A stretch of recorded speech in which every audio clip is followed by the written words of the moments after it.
Assalamu alaikum wa rahmatullahi wa barakatuh. J'espère que vous allez bien. Je vais vous raconter un rêve tiré d'une chaîne arabophone. Bismillah. Le rêveur dit: j'ai vu le Mahdi debout dans un très long couloir.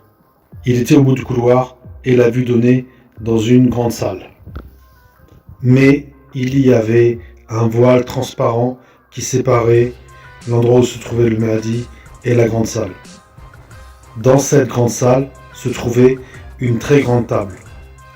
Autour de cette table étaient réunis les plus grands chefs des djinns. Bien que le Mahdi pouvait les observer, eux ne le voyaient pas, mais ils ressentaient sa présence. Sur la grande table, il y avait une grande feuille avec des lignes dessus. Une ligne pour chaque djinn qui devait écrire le résumé de sa science pour empêcher la sortie du Mahdi. Lorsqu'ils ont fini d'écrire, ils se sont réunis autour de la feuille, ont levé la feuille vers le ciel et ont lu ce qu'il y avait écrit sur la feuille pour empêcher la sortie du Mahdi. Le Mahdi voyait tout, mais il ne pouvait rien faire à cause du voile transparent. Mais tout d'un coup est apparu Suleiman alayhi salam qui est passé à côté du Mahdi et à travers le voile transparent. Suleiman alayhi salam a saisi la feuille avec force pendant que les djinns le regardaient. Et Suleiman alayhi salam a fixé la feuille qui s'est transformée en la sourate al-Kahf, sourate la caverne. Suleiman alayhi salam était très en colère et les djinns l'ont vu et ont eu peur et ont pris la fuite. Et ils avaient tellement peur qu'ils se sont précipités et que leur tête était derrière leur corps tellement ils couraient vite. Et pendant ce temps-là, Mahdi observait toute la scène et se moquait d'eux.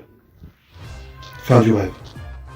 Ils suivirent ce que les diables racontent contre le règne de Suleiman, alors que Suleiman n'a jamais été mécréant, mais bien les diables.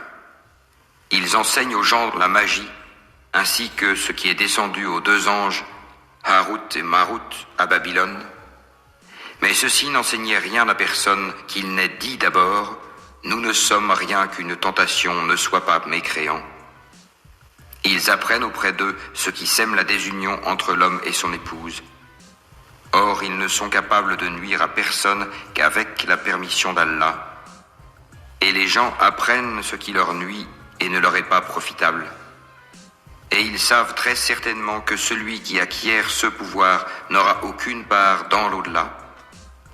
Certes, quelle détestable marchandise pour laquelle ils ont vendu leurs âmes, si seulement ils savaient.